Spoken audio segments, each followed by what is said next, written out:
Welcome students. Now we are going to learn a new lesson, federalism. It's not a new lesson, it's already taught portion.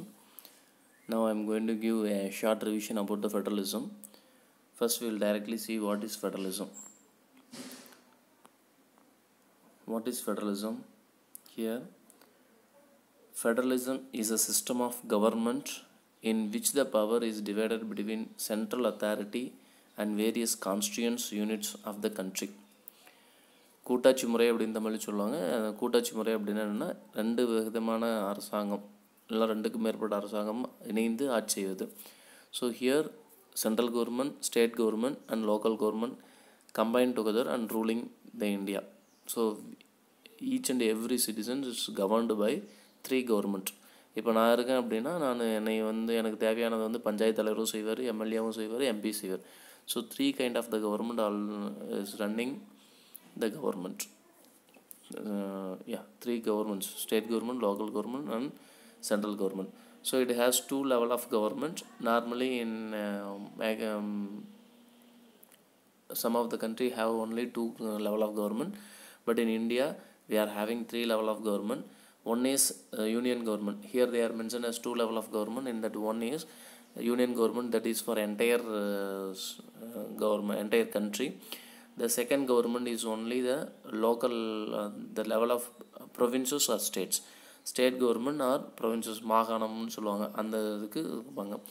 So the entire government, it will be take over whole responsible of the common interest. நாட்டுக்கு பொதுவான விஷயங்கள்லாம் central government பார்த்துப்பாங்க. Day to day administrative ஒர்க்லாம் நம்ம state government பார்த்துப்பாங்க. இதுதான் இங்கே நமக்கு பார்த்தேன் வாட் இஸ் ஃபெடரலிசத்தில் நம்ம கற்றுக்கக்கூடிய விஷயம்.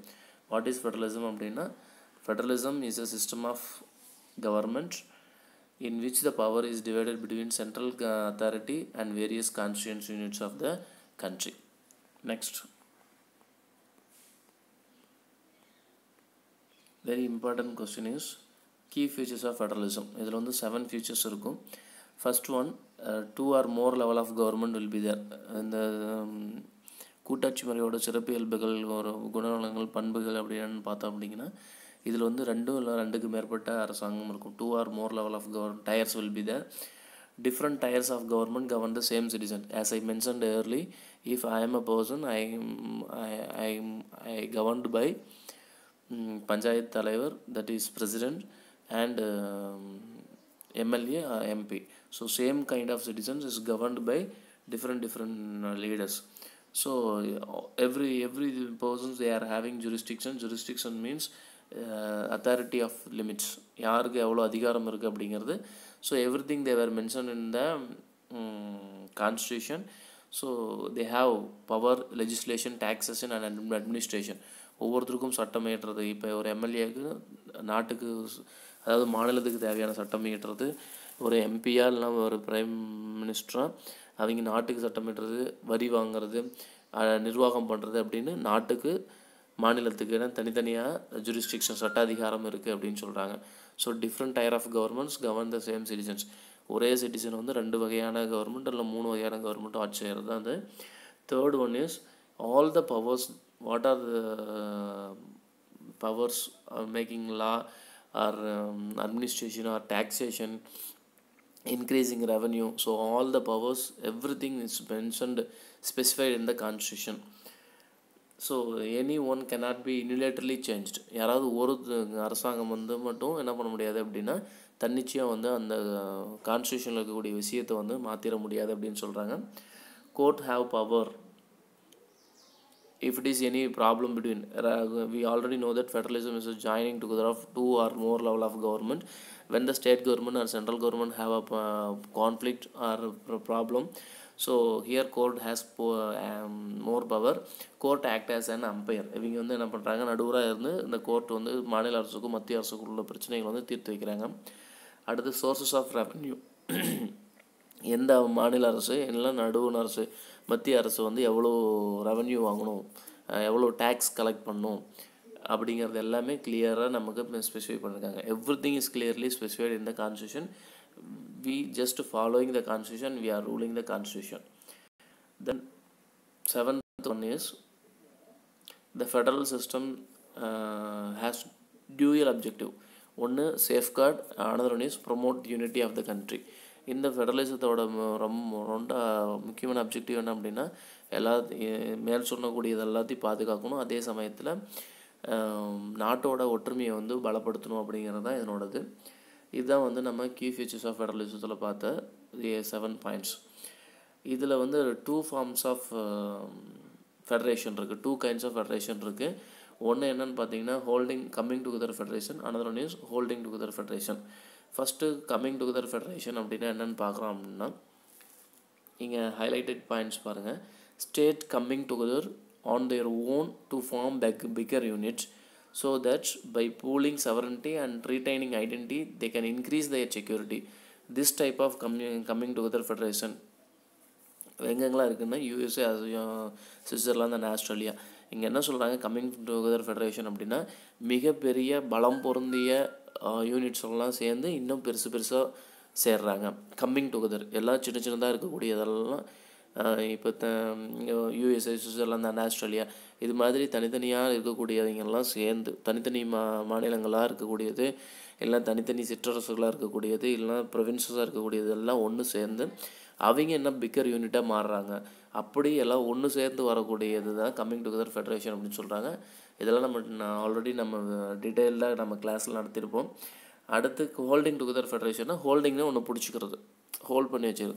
அப்போ சென்ட்ரல் கவர்மெண்ட் வந்து hold state government, India, Spain, Belgium இது மாதிரி இருக்கக்கூடியதெல்லாம் ஹோல்டிங் டுகெதர் ஃபெடரேஷன் இருக்குது. இதில் சென்ட்ரல் கவர்மெண்ட் வந்து அதிக பவர் இருக்குது அப்படின்னு சொல்கிறாங்க.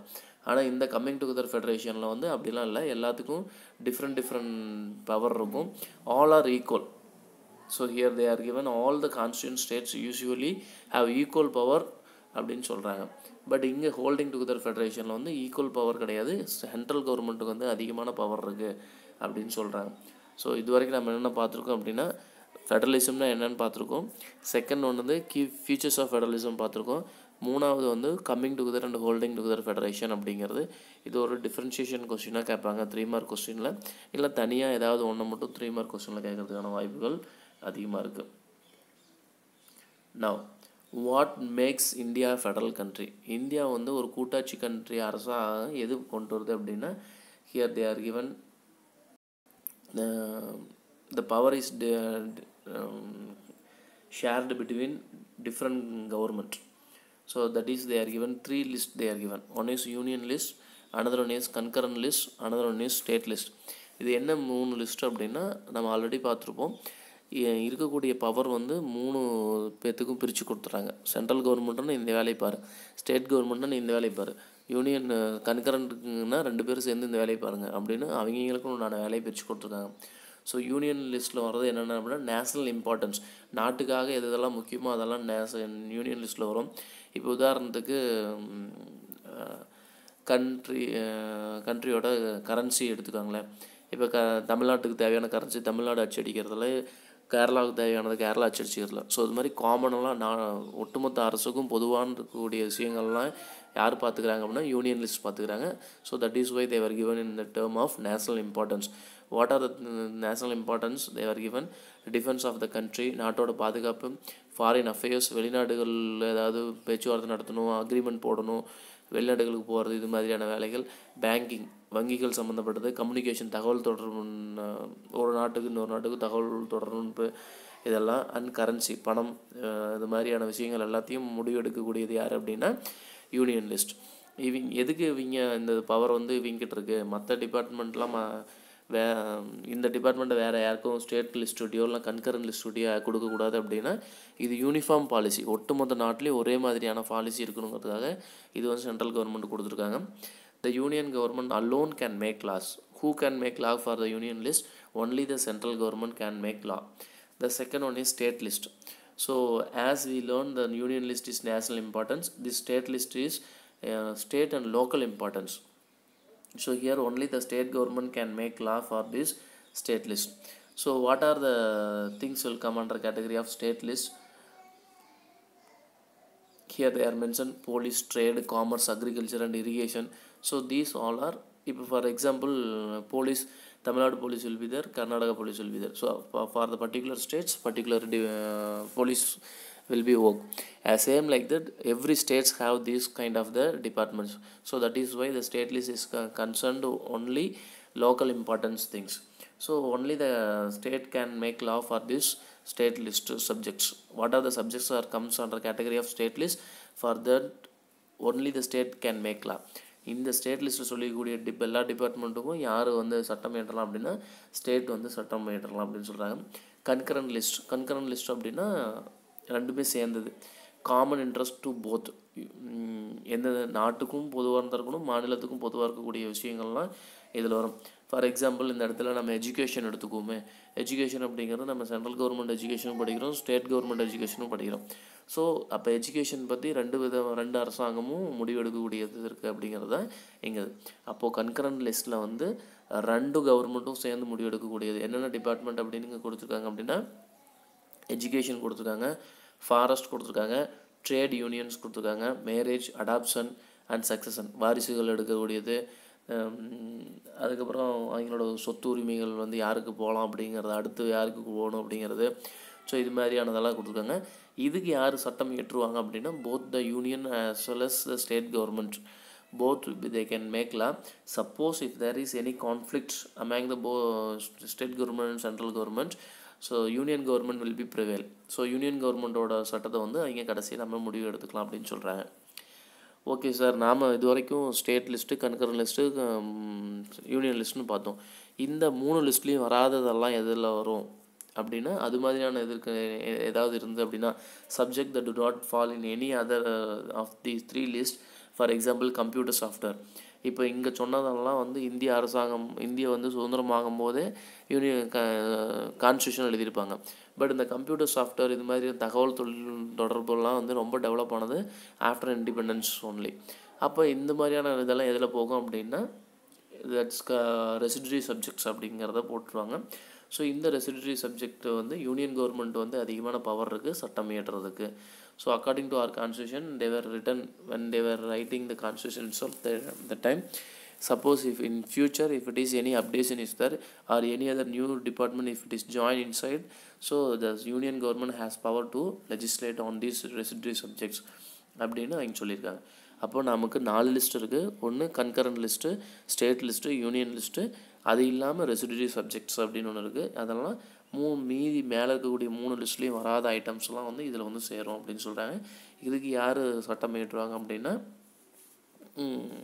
யூனியன் கவர்மெண்ட் வந்து சட்டம் இயற்றுவாங்க அப்படிங்கிறது இங்கே சொல்லியிருக்காங்க. இது ரொம்ப முக்கியமான ஒரு கேள்வி. 3 மார்க்லேயும் 5 மார்க்லேயும் அடிக்கடி கேட்கக்கூடிய ஒரு கேள்வி. அது போக ஒரு சில ஸ்டேட்ஸில் வந்து ஸ்பெஷல் ஸ்டேட்டஸ் இருக்கும் அப்படிங்கிறது ஃபெடரேஷனில் எழுதியிருக்காங்க. ஏன் அப்படின்னா நம்ம இந்திய அரசாங்கம் வந்து இந்தியாவுக்கு சுதந்திரம் கொடுக்கும்போது ஒரு சில நாடுகள் வந்து சிற்றரசுகளாக இருந்தது. Some of the states will under the control of the some monarchy. So when the British they are given some when the British given independence to our country, they were given provision to join the particular monarchy or particular provinces. Either they can join with Pakistan or they can join with India. So that time that kind of the provinces they were preferred to join with India with some certain conditions. எங்களுக்கு ஒரு சில சிறப்புரிமைகள்லாம் கொடுத்தீங்க அப்படின்னா நாங்கள் வந்து இந்தியாவில் join பண்ணிக்கிறோம் அப்படின்னு சொல்லி சேர்ந்துக்கிட்டாங்க. அப்படி சேர்ந்தது தான் நம்ம ஜம்மு அண்ட் காஷ்மீர். ஜம்மு அண்ட் காஷ்மீருக்கு அப்படின்னு ஓன் கான்ஸ்டியூஷன் இருக்குது. Not applicable for the general constitution. ஒட்டுமொத்த இந்தியாவுக்கு இருக்கக்கூடிய கான்ஸ்டியூஷன் படி அவங்க கேட்கணும் அப்படிங்கிறது இல்லை. அவங்க ஜம்மு அண்ட் காஷ்மீருக்குன்னு தனியாக ஒரு கான்ஸ்டியூஷன் இருக்குது. அவங்க ஸ்டேட் அசம்பிளி என்ன சொல்கிறாங்களோ அதை பொறுத்து இருக்குது. அதில் என்ன ஒரு ஸ்பெஷல் ப்ரொவிஷன் அப்படின்னா not permanent residents. Jammu and காஷ்மீரில் இல்லாத எந்த ஒரு குடிமகனும் அந்த இடத்துல வந்து என்ன பண்ண முடியும், எந்த ஒரு நிலங்களும் வாங்க முடியாது அப்படின்னு சொல்கிறாங்க. ஆனால் இப்போது பிஜேபி கவர்மெண்ட் வந்து இந்த ஸ்பெஷல் ரைட்ஸ்லாம் வந்து எடுத்துட்டாங்க. ஆனால் நம்ம புத்தகத்தில் இப்போ அப்கமிங் இந்த வருஷம் வந்தக்கூடிய புத்தகத்தில் வந்து அதை எடிட் பண்ணியிருக்காங்களா இல்லையான்னு தெரில. இதை நீங்கள் 2 விதத்துலையும் எழுதலாம். ஓல்டில் என்ன சொல்லியிருக்காங்க அப்படிங்கிறதும் ஜம்மு அண்ட் காஷ்மீருக்கு என்ன ப்ரொவிஷன் இருந்தது, என்ன ஸ்பெஷல் ஸ்டேட்டஸ் இருந்தது அப்படிங்கன்னு கேட்டாங்கன்னா எழுதலாம். இல்லைனா எந்த ஸ்பெஷல் ஸ்டேட்டஸ் வந்து ஜம்மு அண்ட் காஷ்மீருக்கு ரீசெண்டாக எடுத்துட்டாங்க அப்படின்னு கேட்டாலும் இது எழுதணும். ஸோ இது உங்களுக்கு ரொம்ப ஒரு முக்கியமானது. அடுத்து இது இல்லாமல் நாம் பார்த்தது மாதிரி யூனியன் லிஸ்ட்டில் வராமல், சென்ட்ரல் லிஸ்ட்டில் வராமல், state list, concurrent list, residuary subjectives, some special ஸ்டேட்டஸில் இல்லாமல் இன்னும் ஒரு சில இடங்கள்லாம் இருக்குது. என்னென்ன இடங்கள் அப்படின்னா, அவங்களுக்கு ரொம்ப பவர் கம்மியாக தான் இருக்கும். ஏன்னா அவங்க ரொம்ப ஸ்மாலாக இருக்காங்க அப்படிங்கிறது. அதுதான் யூனியன் டெரிட்டரிஸ் சொல்கிறாங்க. These kind of the areas would not be merged with any other existing states. Already இருக்கக்கூடிய ஸ்டேட்ஸில் வந்து என்ன பண்ண முடியாது, அதை வந்து இணைக்க முடியாது. ஏன்னா அவங்களோட மொழி, அந்த சின்ன ஏரியாவோட மக்களோட மொழி வேறையாக இருக்கலாம், ஆல்ரெடி இருக்கக்கூடிய மாநிலத்தோட மொழி வேறையாக இருக்கலாம், மக்களோட எண்ணிக்கை குறைவாக இருக்கும், இடங்களோட எண்ணிக்கை குறைவாக இருக்கும். ஸோ சைஸில் ரொம்ப சின்னதாக இருக்கிறதுனால அதை வந்து என்ன பண்ண முடியாது அப்படின்னா வேறு எந்த ஒரு மாநிலங்களோடையும் இணைக்க முடியாது. ஸோ அது மாதிரி இருக்கக்கூடியது தான் நம்ம என்ன சொல்கிறோம், யூனியன் டெரிட்டரிஸ் சொல்கிறோம். அந்த union territories Chandigarh, Lakshadweep, capital of Delhi இது மாதிரி இருக்குது. மொத்தமாக இப்போ ஜம்மு அண்ட் காஷ்மீர் அந்த ஸ்பெஷல் ஸ்டேட்டஸ் ரிமூவ் பண்ணிவிட்டு ஜம்மு அண்ட் காஷ்மீர் ஒரு யூனியன் டெரிட்டரிஸாகவும், லடாக் ஒரு யூனியன் டெரிட்டரிஸாகவும் ஆட் பண்ணதுனால டோட்டலாக நமக்கு 9 யூனியன் டெரிட்டரிஸ் இருக்குது. அந்த 9 யூனியன் டெரிட்டரிஸ் மென்ஷன் பண்ணுங்கள் அப்படின்னு ஒரு கொஸ்டின்ஸ் கேட்டாலும் கேட்பாங்க, அதை நீங்கள் தெரிஞ்சுக்காங்க. ஸோ இந்த யூனியன் டெரிட்டரிஸ் மேலே யார் அதிக பவர் இருக்குது அப்படின்னா, central government has power more on the union territories. Okay.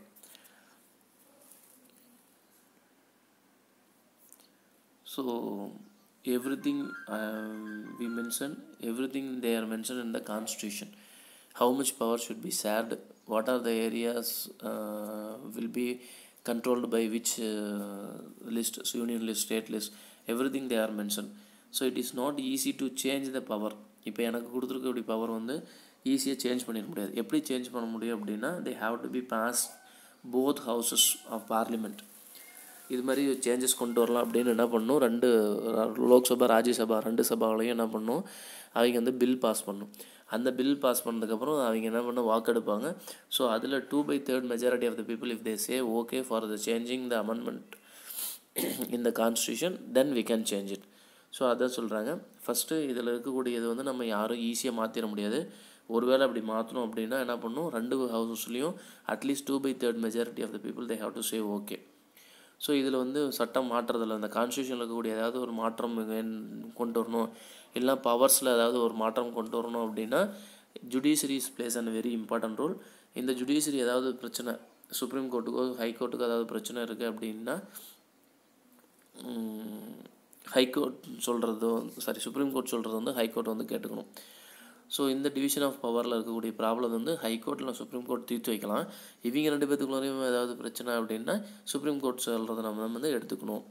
So இந்த யூனியன் ஸ்டேட் கவர்மெண்ட் இவங்களுக்கு என்ன பவர் இருக்குது அப்படின்னா, டேக்ஸஸ் வந்து வசூல் பண்ணக்கூடிய பவர் இருக்குது. இப்போ உதாரணத்துக்கு ஏதாவது கிரிட்டிக்கல் சுச்சுவேஷன் இருக்குது அப்படின்னா, மக்களுக்கு தேவையான பொருளாதாரத்தை வந்து அரசாங்கத்தால் கொடுக்க முடியல அப்படின்னா அரசாங்கத்துக்கு உண்டான வருமானம் வரி வாங்குறது. ஸோ அந்த ஸ்டேட் கவர்மெண்ட்டுக்கும் சென்ட்ரல் கவர்மெண்ட்டுக்கும் என்ன பவர் இருக்குது அப்படின்னா, லெவிங் டேக்ஸஸ், நிறையா டேக்ஸஸ் வாங்குறதுக்கான பவர் வந்து இவங்களுக்கு இருக்குது அப்படின்னு சொல்கிறாங்க. அடுத்து இந்த இதில் கொடுத்துருக்கக்கூடிய ரிவைஸில் இருக்கக்கூடிய இந்த பொக்ரான் இதெல்லாம் வந்து 1 மார்க்கில் உங்களுக்கு கேள்வி கேட்கறதுக்கான வாய்ப்புகள் இருக்குது. இதை நீங்கள் பார்த்துக்கோங்க. இதுக்கு முன்னாடி வரைக்கும் நம்ம பார்த்தது என்ன அப்படின்னா, ஃபெடரலிசம்னா என்னன்னு பார்த்தோம், வாட் இஸ் ஃபெடரலிசம், அடுத்து ஃபியூச்சர்ஸ் ஆஃப் ஃபெடரலிசம் பார்த்தோம், அடுத்து என்ன வந்து இந்தியா வந்து ஃபெடரலிசம் கூட்டாட்சி முறையாக கொண்டு வருது அப்படிங்கிறதுக்கு அந்த 3 லிஸ்ட் பார்த்தோம், ரெசிடியூரி சப்ஜெக்ட்ஸ் பார்த்தோம். அது இல்லாமல் சம் ஸ்பெஷல் பவர் கொடுத்துருக்காங்க அப்படின்னு ஸ்டேட்ஸ் கொடுத்துருக்காங்கன்னு பார்த்தோம். அது இல்லாமல் யூனியன் டெரிட்டரிஸ் கொடுத்துருக்காங்க. ஸோ சென்ட்ரல் கவர்மெண்டோட ஸ்டேட் கவர்மெண்டோட பவர் என்ன, ஜுடிஷியரியோட ரோல் என்ன அப்படிங்கிறத வரைக்கும் பார்த்துருக்கோம். அடுத்து இப்போ என்ன பார்க்க போகிறோம் அப்படின்னா, ஹவு ஃபெடரலிசம் இஸ் ப்ராக்டிஸ்ட். இந்த ஃபெடரலிசம் அப்படிங்கிறது வந்து நம்ம எப்படி ப்ராக்டிஸ் பண்ணிகிட்ருக்கோம் அப்படின்னா, இதுக்கு வந்து இந்த 3 இது கொடுத்துருக்காங்க. ஒன்று லிங்குவிஸ்டிக் ஸ்டேட்ஸ் கொடுத்துருக்காங்க, அடுத்து லாங்குவேஜ் பாலிசி கொடுத்துருக்காங்க, அடுத்து ஸ்டேட் சென்ட்ரல் ரிலேஷன்ஸ் வந்து கொடுத்துருக்காங்க. 3 மூலயமா நம்ம என்ன பண்ணுறோம் அப்படின்னா ஃபெடரலிசத்தை வந்து ப்ராக்டிஸ் பண்ணுறோம் அப்படின்னு சொல்கிறாங்க. First how federalism practice based on the linguistic states. இந்த லிங்குவிஸ்டிக்ஸ் 3 டெஸ்ட்டுன்னு சொல்கிறாங்க. இந்த லிங்குவிஸ்டிக் ஸ்டேட்ஸ் வந்து first test and major test அப்படின்னு சொல்கிறாங்க. என்ன first test and major test அப்படின்னா, so many old states has vanished and many new states have been created. After India God independence 1947 அப்புறம் என்ன பண்ணாங்க அப்படின்னா நிறைய பழைய மாநிலங்களை அழிச்சிட்டு வந்து புது மாநிலங்கள் உருவாக்குனாங்க. அந்த புது மாநிலங்களை எப்படி உருவாக்குனாங்க அப்படின்னா அந்த இடத்துல வந்து பேசக்கூடிய மொழிகள் அடிப்படையில். அதனால தான் என்ன சொல்லியிருக்காங்க அப்படின்னா இங்கே லாங்குவேஜ் பாலிசிஸ் அப்படின்னு சொல்லியிருக்காங்க. லிங்குஸ்டிக் ஸ்டேட்ஸ் அப்படின்னா மொழி வாரியாக மாநிலங்கள் வந்து பிரிச்சிருக்காங்க அப்படின்னு சொல்கிறாங்க.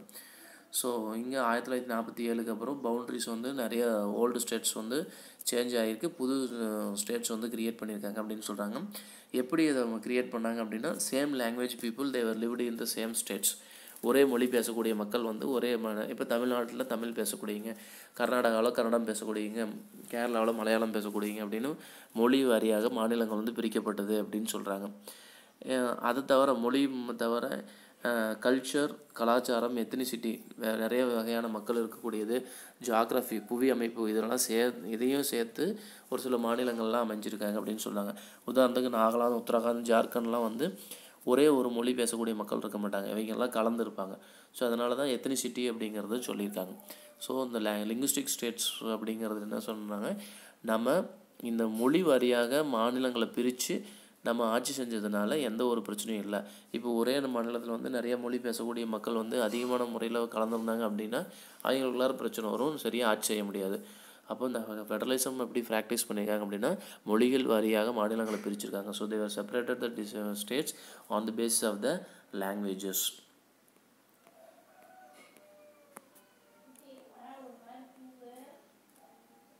Next. So when they were making this, the people, the leaders, some national leaders, they were feared. So when they were divide the states on the basis of the language, so it may lead some disintegration of the government. So some people, some leaders, they were feared, but later they were experienced. So this is okay for our country. So the some people, some leaders, they were accepted their linguistic states. So initially it's not welcomed by all, then later they were said okay for the linguistic states. Second one is language policy. What is language policy? First, linguistics, based upon the speaking language, they were categorized the states. Now based on the language policy, so this is they were mentioned as a second test. So like Sri Lanka, India didn't give any status for national language, so they were announced single as a supremacy language. But in India we didn't give any status of national language. Hindi was the official language. 40% of the people they were spoke Hindi. So remaining 60% of the people they were speaking different languages. So அந்த different languages பேசக்கூடிய மக்கள் வந்து பாதுகாக்கிறதுக்காக என்னென்ன பண்ணுறது அப்படிங்கிறத யோசிக்கும் போது ஸோ மற்ற மொழிகள்லையும் நம்ம என்ன பண்ணணும், சேஃப்கார்ட் பண்ணணும், ப்ரொடெக்ட் அதர் லாங்குவேஜஸ் அப்படின்ட்டு. ஸோ நம்ம அரசாங்கம் பிசைட்ஸ் ஹிந்தி 21 அதர் லாங்குவேஜஸ் வந்து என்ன பண்ணாங்க அப்படின்னா அங்கீகரிக்கப்பட்ட மொழிகள் அப்படின்னு சொல்லிட்டு வந்தாங்க. So 40 maximum of the members, 40% of the people they are speaking Hindi. So the Hindi domination will be more only because the Hindi people they are more 40% of the people they are speaking Hindi. So அவங்களோட domination அதிகமாக இருக்கக்கூடாது, மற்ற மொழிகளை காப்பாற்றணும் அப்படிங்கிறதுக்காக 21 மற்ற மொழிகளை வந்து அவங்க என்ன பண்ணாங்க அப்படின்னா ஷெட்யூல்டு லாங்குவேஜ் அங்கீகரிக்கப்பட்ட மொழிகள் அப்படின்னு கான்ஸ்டியூஷனில் கொண்டு வந்தாங்க. ஒரு கேண்டிடேட் வந்து எக்ஸாமினேஷன் வந்து கண்டக்ட் பண்ணுறதுல either they can choose Hindi language are their own state language. இப்போலாம் நம்ம அதிகமாக சிபிஎஸ்சி போர்டில் நம்ம எக்ஸாம் எழுதும் போது பார்ப்போம் ஹிந்தி ப்ளஸ் இங்கிலீஷ் இந்த ரெண்டுலேயும் இருக்கும். So examination candidates can choose any one of the language, either his own mother tongue, otherwise English they can take as another one language. So states to have their own official language. ஒவ்வொரு ஸ்டேட்ஸுக்கும் official language இருக்கும். So ஸ்ரீலங்காவில் வந்து என்ன பண்ணாங்க அப்படின்னா சிங்களை வந்து சுப்ரீமேசியை கொண்டு வந்த மாதிரி ஒரு சில இடத்துல வந்து ஹிந்தி வந்து திணிக்க ஆரம்பித்தாங்க. ஸோ அதனால் என்ன பண்ணாங்க, இங்கிலீஷ் அஃபிஷியல் பர்பஸ்க்காக யூஸ் பண்ணுறது வந்து 1965 ஸ்டாப் பண்ணிட்டாங்க. ஸோ அப்போ நான் ஹிந்தி ஸ்பீக்கிங் ஸ்டேட்ஸ்லாம் வந்து என்ன பண்ணாங்க அப்படின்னா அவங்களுக்கு ஹிந்தி தெரியும், இல்லை இங்கிலீஷ் தெரியும். நான் ஸ்பீக்கிங் ஹிந்தி, இப்போ தமிழ்நாடு கேரளா பீப்புளுக்குலாம் ஹிந்தி தெரியாது, அவங்களுக்கு இங்கிலீஷ் தெரியும். ஸோ அவங்களாம் என்ன பண்ணாங்க, இங்கிலீஷை வந்து நீங்கள் கொண்டு வாங்க அலாங் வித் ஹிந்தி அப்படின்ட்டு அவங்களோட டிமாண்ட் வந்து சொன்னாங்க. ஸோ சென்ட்ரல் கவர்மெண்ட் அக்ரி பண்ணிட்டாங்க, ஹிந்தியோட இங்கிலீஷையும் நாங்கள் அஃபீஷியல் பர்பஸ்க்காக யூஸ் பண்ணிக்கிறோம் அப்படின்ட்டு ஒத்துக்கிட்டாங்க. ஸோ இந்த லாங்குவேஜ் பாலிசியில் என்ன சொல்கிறாங்க அப்படின்னா 40% ஆஃப் த பீப்புள் வந்து என்ன பண்ணுறாங்க, ஹிந்தி பேசக்கூடியதாக இருக்காங்க. அப்போ மற்ற மொழிக்காரங்க வந்து பாதிக்கப்படுவாங்க. அப்படிங்கிறதுனால மற்ற மொழிகள் வந்து பாதுகாக்கணும் அப்படிங்கிறதுக்காக மற்ற 21 லாங்குவேஜஸ் வந்து அங்கீகரிக்கப்பட்ட மொழிகள் அப்படின்னு சொல்லிட்டாங்க. நாம் எக்ஸாமினேஷன் வந்து சென்ட்ரல் கவர்மெண்ட் கண்டக்ட் பண்ணக்கூடிய examination either they can question paper will come Hindi along with English or Hindi along with their mother tongue. So இப்போது இந்த அஃபீஷியல் லாங்குவேஜஸ்லாம் வந்து ஒவ்வொரு ஸ்டேட்ஸ்க்கும் அவங்களோட மொழியே வந்து அஃபீஷியல் லாங்குவேஜ் வச்சுக்கலாம் அப்படின்னு சொன்னாங்க. இந்த லீடர்ஸ் வந்து சென்ட்ரல் கவர்மெண்ட்டில் கூடிய லீடர்ஸ் வந்து ஹிந்தி வந்து திணிக்கணும்னு நினைக்கும் போது இங்கிலீஷ் வந்து ஸ்டாப் பண்ணிட்டு 1965. ஸோ நான் ஹிந்தி ஸ்பீக்கிங் பீப்புளெலாம் தமிழ்நாடு கேரளா அது மாதிரி ஹிந்தி பேசாத பீப்புளெலாம் என்ன பண்ணாங்க, எங்களுக்கு வந்து இங்கிலீஷ் வந்து நீங்கள் காமன் லாங்குவேஜாக கொண்டு வரணும் அப்படின்னு டிமாண்ட் பண்ணால சென்ட்ரல் கவர்மெண்ட் வந்து அதை அக்ரி பண்ணிக்கிட்டாங்க அப்படின்னு சொல்லியிருக்காங்க. அடுத்து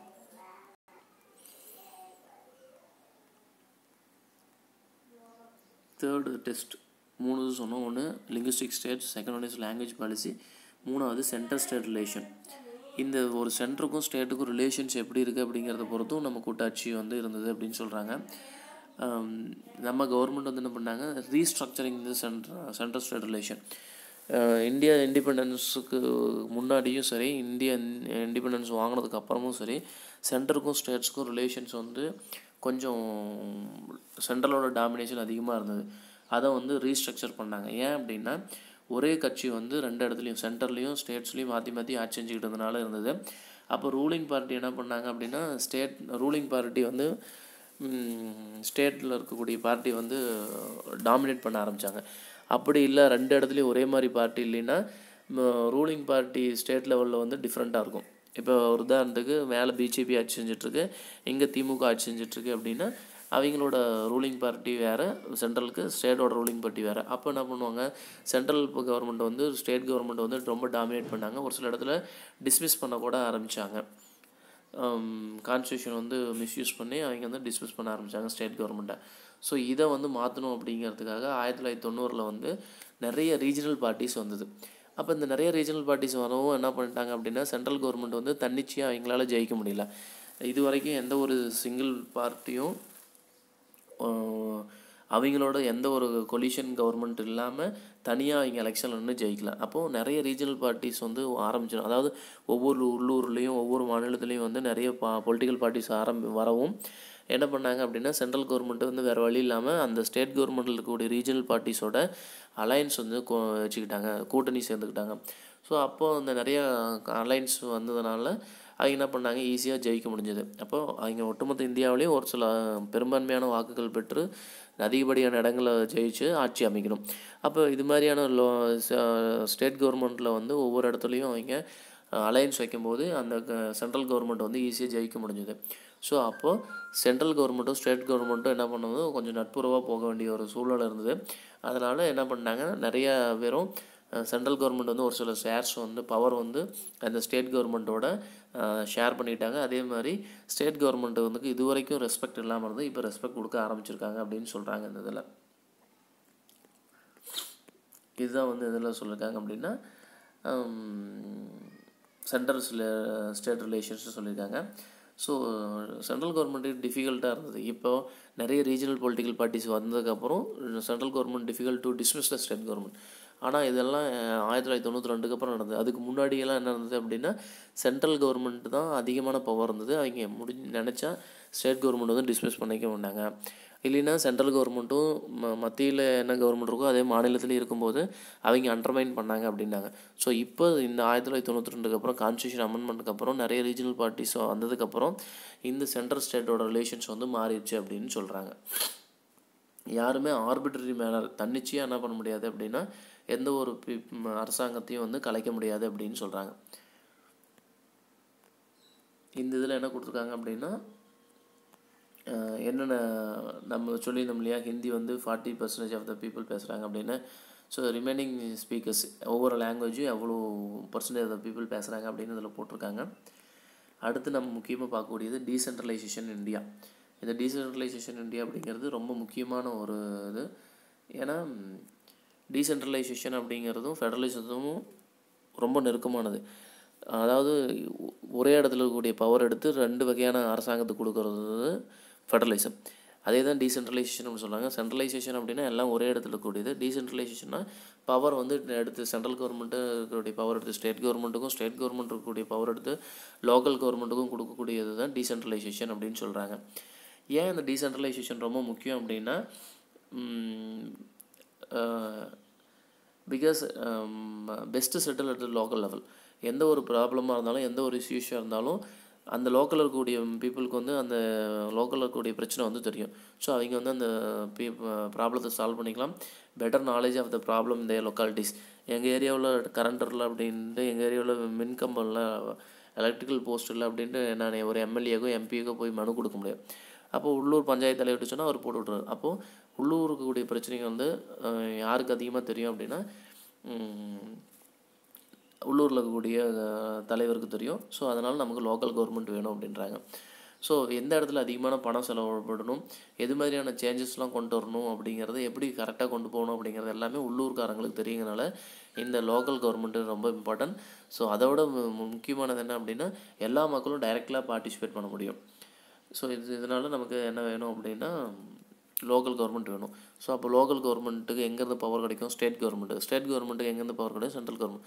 அப்போது பவர் வந்து சென்ட்ரல் கவர்மெண்ட்லேருந்து ஸ்டேட் கவர்மெண்ட்டுக்கும், ஸ்டேட் கவர்மெண்ட்லேருந்து லோக்கல் கவர்மெண்ட்டுக்கும் இப்படி பிரித்து கொடுக்குறதா டீசென்ட்ரலைசேஷன் சொல்கிறோம். இது வந்து நம்ம கான்ஸ்டியூஷனலாக அங்கீகரிக்கப்பட்டது அப்படின்னு சொல்கிறாங்க. ரெகக்னைஸ்ட் இன் ஆர் கான்ஸ்டியூஷன் அப்படின்னு சொல்கிறாங்க. இதில் முக்கியமாக பார்க்குறது என்ன அப்படின்னா, எல்லா மக்களும் டைரெக்டாக பார்ட்டிசிபேட் பண்ணிக்கலாம். So directly under control of the state government. இந்த லோக்கல் கவர்மெண்ட் எப்படி இருக்கணும், ஸ்டேட் கவர்மெண்ட்டோட கண்ட்ரோல் இருக்கும். எலெக்ஷன்ஸ் வந்து ரெகுலராக கண்டக்ட் பண்ணும். 5 years ஒன்ஸ் கண்டக்ட் பண்ணும். பட் ரீசெண்டாக ஒரு 7 to 8 years அவங்க எலெக்ஷன் கண்டக்ட் பண்ணாமல் இப்போ 2-3 months பிஃபோர் தான் அவங்க என்ன பண்ணாங்க, லோக்கல் எலெக்ஷன் கண்டக்ட் பண்ணாங்க. லோக்கல் கவர்மெண்ட்டுக்குன்னு தனியாக எந்த பவரும் இல்லை. ஸ்டேட் கவர்மெண்ட்டாக பார்த்து என்ன பவர் கொடுக்குறாங்களோ அதுதான். So decentralization was taken in 1992 because they were amended the constitution in 1992. So அந்த 1992 அமெண்ட்மெண்ட் பண்ணதுக்கப்புறம் என்ன ஆச்சு அப்படின்னா, எலெக்ஷன் வந்து கண்டக்ட் பண்ணும் ரெகுலராக. Mandatory to hold regular election. Every 5 years once they have to conduct a local election and seats are reserved for the some economically backward people, especially scheduled caste people and scheduled tribes and other backward classes. இவங்களுக்குன்னு இவ்வளோ இவ்வளோ இடங்கள் வந்து allot பண்ணியிருக்கணும் அப்படின்னு சீட்ஸ்லாம் reserve பண்ணாங்க. 1/3 of the seats they were given to the women's. And state election commission, தனியாக ஒரு state election commission ஏற்படுத்தினாங்க. ஒவ்வொரு ஸ்டேட்ஸ்லையும் அவங்க என்ன பண்ணாங்க அப்படின்னா, இந்த பஞ்சாயத்து முனிசிபல் எலெக்ஷன் வந்து கண்டக்ட் பண்ணாங்க. பஞ்சாயத்து எலெக்ஷன் அப்படிங்கிறது ரூரல் ஏரியாவில், முனிசிபல் எலெக்ஷன் அப்படிங்கிறது அர்பன் ஏரியாவில். ஸோ ஸ்டேட் கவர்மெண்ட் என்ன பண்ணணும் அப்படின்னா, அவங்களுக்கு தேவையான பவரையும் அவங்களுக்கு தேவையான பணத்தையும் கொடுக்கணும் அப்படின்னு சொல்கிறாங்க. ரூரல் கவர்மெண்ட் வந்து நம்ம பஞ்சாயத்து ராஜ் அப்படின்னு சொல்கிறோம். இதை வந்து மெயின்டைன் பண்ணக்கூடியது ஒவ்வொரு வில்லேஜும் இல்லை குரூப் ஆஃப் வில்லேஜ் சேர்ந்தது. ஒரு கிராமம் இல்லை ஒரு 2-3 கிராமம் சேர்ந்து கிராம பஞ்சாயத்து அப்படின்னு சொல்லுவாங்க. இந்த கிராம பஞ்சாயத்தில் நமக்கு தெரியும் வார்டு மெம்பர்ஸ் இருப்பாங்க. இப்போ நம்ம வீடு இருக்குது அப்படின்னா 2-3 வீடு சேர்ந்து ஸ்ட்ரீட்னு சொல்லுவோம், 2-3 ஸ்ட்ரீட் சேர்ந்து வார்டுன்னு சொல்லுவோம், நிறைய 2-3 வார்டு சேர்ந்து வில்லேஜ்னு சொல்லுவோம். இப்படி 2-3 வில்லேஜ் சேர்ந்தால் கிராம பஞ்சாயத்துன்னு சொல்லுவோம். So it consisting ward member. அவர் வார்டு மெம்பர் என்ன சொல்கிறாங்க அப்படின்னா பாஞ்சுன்னு சொல்கிறாங்க. ஒரு பஞ்சாயத்துக்கு பிரசிடென்ட் தலைவர் வந்து பிரசிடென்ட்டை வந்து சார்பஞ்சுன்னு சொல்கிறாங்க. இவங்க எல்லாருமே யாரை தேர்ந்தெடுக்கிறாங்க அப்படின்னா, directly elected by the people, adult, அந்த ஏரியாவில் இருக்கக்கூடிய மக்கள் வந்து தேர்ந்தெடுக்கிறாங்க அப்படின்னு சொல்கிறாங்க. அடுத்து என்ன சொல்கிறாங்க அப்படின்னா, டெசிஷன் மேக்கிங் ஆஃப் த பாடி. அந்த ஒட்டுமொத்த வில்லேஜுக்கும் தேவையான முடிவுகள் எடுக்கக்கூடியது இந்த கிராம பஞ்சாயத்தில் எடுப்பாங்க. இந்த கிராம பஞ்சாயத்து ஒர்க்ஸ் வந்து யார் சூப்பர்வைஷன் பண்ணுவாங்க அப்படின்னா, கிராம சபை கூட்டம் வந்து வருஷத்துக்கு 2 to 3 times வந்து என்ன பண்ணுவாங்க போடணும். அப்போ இவங்க கிராம சபை போடுறதுனால என்ன பண்ணுறாங்க, இவங்களோட ஒர்க்லாம் கரெக்டாக பண்ணுறாங்களா இல்லையான்னு அவங்க செக் பண்ணிப்பாங்க. So they have to meet at least twice or thrice ஐயோ. தென் இந்த கிராம சபா தான் என்ன பண்ணுவாங்க, அந்த பஞ்சாயத்துக்கு தேவையான ஆனுவல் பட்ஜெட் வந்து அப்ரூவ் பண்ணுவாங்க. ஸோ இந்த லோக்கல் கவர்மெண்ட் ஸ்ட்ரக்சர்ஸ் எது வரைக்கும் போகும் அப்படின்னா டிஸ்ட்ரிக்ட் லெவல் வரைக்கும் போகும். கீழேருந்து பார்த்துக்கிட்டிங்க அப்படின்னா ஃபஸ்ட்டு வார்டுக்கு அப்புறம் பஞ்சாயத்து. இந்த 2-3 பஞ்சாயத்து சேர்ந்து என்ன சொல்கிறாங்க அப்படின்னா panchayat samiti or block or mandal அப்படின்னு சொல்கிறாங்க. இந்த எல்லா பஞ்சாயத்தையும் மந்தல் இதெல்லாம் சேர்ந்து ஒரு டிஸ்ட்ரிக்டில் என்ன சொல்கிறாங்கன்னா ஜில்லா அப்படின்னு சொல்கிறாங்க. ஸோ ஃபஸ்ட்டு ஜில்லா பரிஷத் அப்படிங்கிறது என்ன அப்படின்னா நிறைய வார்டு மெம்பர்ஸ் சேர்ந்து பஞ்சாயத்து ஆகும். இப்போ நிறைய பஞ்சாயத்து சேர்ந்து கிராம பஞ்சாயத்து இல்லை பஞ்சாயத்து சமிதி ஆகும். அதை பிளாக்னு சொல்லுவாங்க, இல்லை மந்தல்னு சொல்லுவாங்க. இந்த நிறைய பஞ்சாயத்து சமிதி பிளாக் மந்தல்லாம் சேர்ந்து ஜில்லா ஆகுது அப்படின்னு சொல்கிறாங்க. ஸோ அதான் இதில் சொல்லியிருக்காங்க. அடுத்து இது வந்து ரூரல் ஏரியாவுக்கு. அர்பன் ஏரியாவில் இருக்குன்னா முனிசிபாலிட்டிஸ் வந்து இருக்கும். முனிசிபாலிட்டிஸ்லாம் டவுன்ஸில் இருக்கும். இதில் வந்து நம்ம 2 பார்க்கவும், முனிசிபாலிட்டிஸும் முனிசிபல் கார்பரேஷனும் அப்படின்னு 2 இருக்குது. இதுவுமே எலெக்டட் பை த பீப்புள் தான். முனிசிபாலிட்டிஸ்க்கு வந்து முனிசிபல் சேர்பர்சன் வந்து தலைவராக இருப்பார். முனிசிபல் கார்பரேஷனுக்கு மேயர் வந்து தலைவராக இருப்பார். ஸோ இந்த ரூரல் அண்ட் அர்பன் கவர்மெண்ட் பற்றிலாம் நம்ம டீட்டெயில்டாக நம்ம நோடணும். அது ஷார்ட் ரிவிஷன் அப்படிங்கிறனால நான் உங்களுக்கு ரொம்ப ஷார்ட்டாக சொல்லியிருக்கேன். ஸோ இது வரைக்கும் நம்ம இதில் வந்து 36 லட்சம் மக்கள் வந்து எலெக்டட் ரெப்ரசன்டேட்டிவ்ஸும் இருந்திருக்காங்க. இப்போ இந்த லோக்கல் கவர்மெண்ட்டில் தேர்ந்தெடுக்கக்கூடிய மக்கள் வந்து 36 லட்சம் மக்கள் தேர்ந்தெடுத்திருக்காங்க. இது வந்து ஒரு சில கண்ட்ரிஸ் பாப்புலேஷனோட அதிகமாக இருக்குது. இப்போ ஃபார் எக்ஸாம்பிள் பெல்ஜியம் அப்படின்னு பார்த்திங்கன்னா அவங்களோட உதாரணம் சொல்கிறேன், 36 லட்சம் இல்லை, ஒரு சில கண்ட்ரீஸில் வந்து அவங்களோட ஒட்டுமொத்த மக்களோட எண்ணிக்கையே கம்மியாக தான் இருக்கும். அந்த கண்ட்ரிஸோட எண்ணிக்கை வந்து நம்ம நாட்டோட தேர்ந்தெடுக்கப்பட்ட லோக்கல் எலெக்ஷன் வச்சு தேர்ந்தெடுக்கப்பட்ட தலைவர்களோட கம்மியானது தான் ஒவ்வொரு சில நாட்டோட மக்கள் தொகையே இருக்குது அப்படின்னு சொல்கிறாங்க. So there are now about 30 lakhs elected representatives in the panchayat and municipalities. This bigger than the population of many countries. So இது என்ன பண்ணுச்சு அப்படின்னா டெமோக்ரஸி வந்து ரொம்ப ஆழமாக கொண்டு போக வழிவகுக்குது இந்த லோக்கல் கவர்மெண்ட் அப்படிங்கிறது. இன்க்ரீஸ் உமன் ரெப்ரசன்டேஷன், நிறைய பெண்கள் வந்து இந்த லோக்கல் எலெக்ஷனில் பார்ட்டிசிபேட் பண்ணுறாங்க. இதில் என்னதான் இருந்தாலும் பாசிட்டிவ் இருந்தாலும் டிஃபிகல்ட்டிஸ் இருக்குது. என்ன அப்படின்னா கிராம சபா வந்து ரெகுலராக கண்டக்ட் பண்ணுறதில்ல. அதே சமயத்தில் ஸ்டேட் கவர்மெண்ட் வந்து அதிகப்படியான பவர்ஸ் வந்து லோக்கல் கவர்மெண்ட்டுக்கு நமக்கு கொடுக்கறதில்ல அப்படிங்கிறது தான் இதில் சொல்லியிருக்காங்க. ஸோ இதில் முக்கியமாக நமக்கு அதிகமாக படிக்கக்கூடிய கேள்விகள் என்னென்னு பார்த்தீங்க அப்படின்னா ஃபஸ்ட்டில் வாட் இஸ் ஃபெடரலிசம் அப்படிங்கிறது தெரிஞ்சுக்கணும். ஏன்னா அதுதான் பாடத்தோட தலைப்பு, 1 மார்க்கில் கேட்பாங்க. ஃபெடரலிசம் தெரிஞ்சதுக்கப்புறம் என்ன பண்ணுறாங்க அப்படின்னா இந்த federalism key features of federalism ஒரு இம்பார்ட்டன்ட் 5 மார்க். அடுத்து coming together and holding together federation வந்து ஒரு இம்பார்ட்டன்ட் 3 மார்க் டிஃப்ரென்ஷியேஷனில் கேட்பாங்க. அடுத்து இந்தியா மேக்ஸ் ஃபெடரல் கண்ட்ரி, அதில் வந்து யூனியன் லிஸ்ட், அந்த லிஸ்ட்டு வந்து ஒரு 5 மார்க் கொஸ்டின். அதுக்கப்புறம் ஸ்பெஷல் ஸ்டேட்டஸ் கொடுத்துருக்கக்கூடியது யூனியன் டெரிட்டரிஸ் பற்றி அவங்க கேட்பாங்க. அப்புறம் ஜுடிஷியரிக்கு எவ்வளோ இம்பார்ட்டன்ட் பவர் இருக்குது அப்படிங்கிறது அது தனியாக ஒரு 3 மார்க்ஸில் கேட்குறதுக்கு வாய்ப்புகள் உண்டு. இந்தியாவில் ஃபெடரலிசம் எப்படி ப்ராக்டிஸ் ஆகிருக்கு அப்படிங்கிறது தனித்தனியாக லிங்குவிஸ்டிக் ஸ்டேக்ஸ், லாங்குவேஜ் பாலிசி, இல்லை சென்ட்ரல் ஸ்டேட் ரிலேஷன் அப்படின்னு தனித்தனியாக கேட்கறதுக்கு வாய்ப்புகள் இருக்குது. இல்லை இந்த 3ஐயும் ஒட்டுக்க 5 மார்க்கில் கேட்கறதுக்கான வாய்ப்புகளும் இருக்குது. அதுக்கப்புறம் பார்த்தீங்க அப்படின்னா